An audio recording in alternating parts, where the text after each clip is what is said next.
As war rages on in Israel, Americans have been shocked awake about how Democrats have paved the way for attacks in the United States, courtesy of our wide open borders. Now we're learning there's been a growing number of apprehensions from so-called special interest countries. Take a look at these numbers. 457 from Iran, 375 from Syria, a terrorist hotbed, over 3,000 from Egypt. These are people that are on the FBI terrorist watch list coming through our border. And those are the ones we caught, as Biden and his Democrat regime have let in an estimated 3 million known gotaways. How many terrorists are among that group? Let us bring in our border panel. Joining me now is former ICE acting director and former Border Patrol Chief Ronald Vitiello, and former and co-founder, I should say, and executive director of Restore Liberty, Lieutenant Colonel Darin Gobb. Welcome to you both. Ronald, you first. Look at these numbers. These are only the ones that we have been officially able to report and caught. How concerned should Americans be about the ones who got away?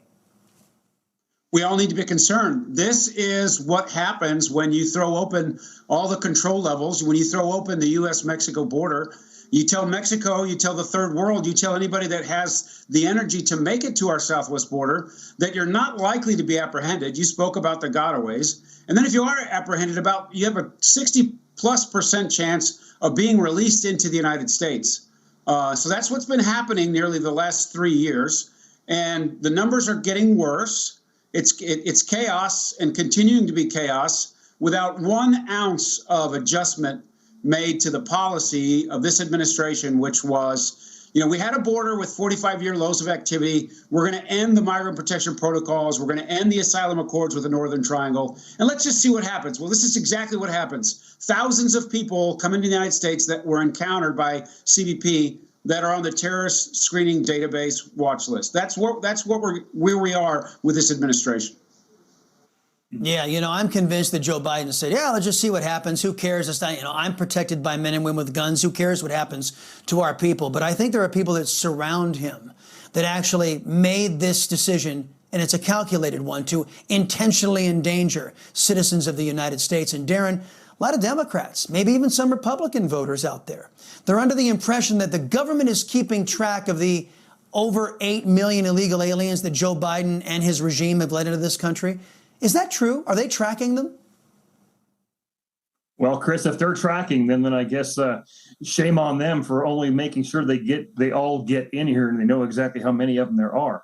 And I'll tell you, I'm talking to people down in the Darien Gap in Panama who have eyes on the camps for immigration down there that will soon be able to facilitate as many as 1 million people a month, moving hundreds of buses. And where do they go? They go up Central America to our southern border and come into the country. So those numbers you displayed, those are bad enough.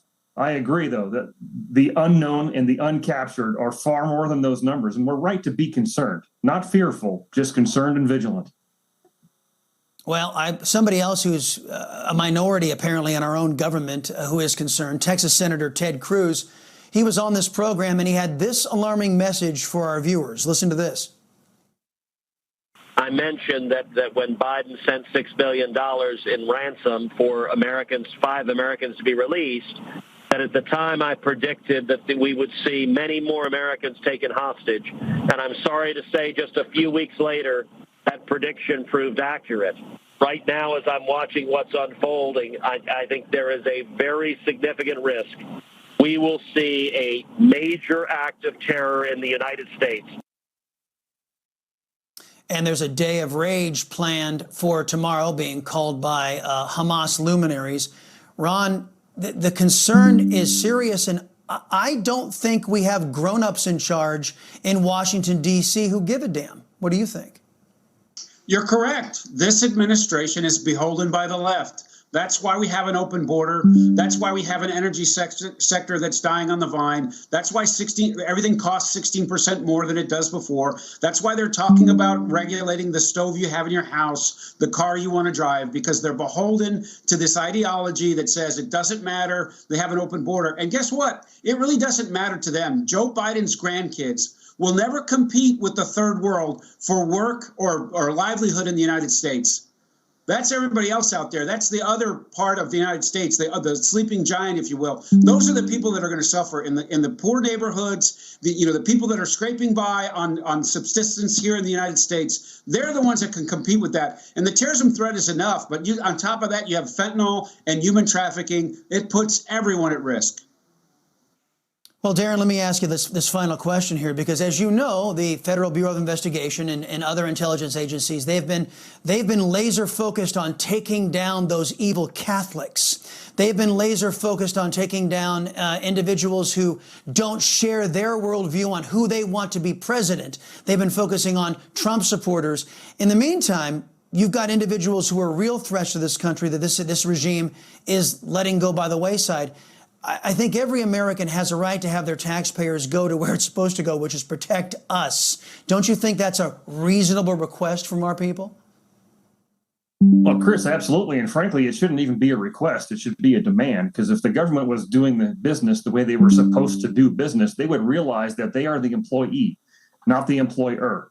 They respond to what we tell them to do, not the other way around. And the Constitution is a contract that they're supposed to fulfill. And frankly, I think it's high time and long past time that every one of them gets fired for failing to do their job in the first place. Americans have at least that as a right for what we should expect from them. Well, it is my prayer that we find an opposition party out there, the Democrat Socialist Party. So, there's got to be a party out there somewhere that wants to oppose them. Ronald Vitiello and Lieutenant Colonel Darren Gobb, thank you very much.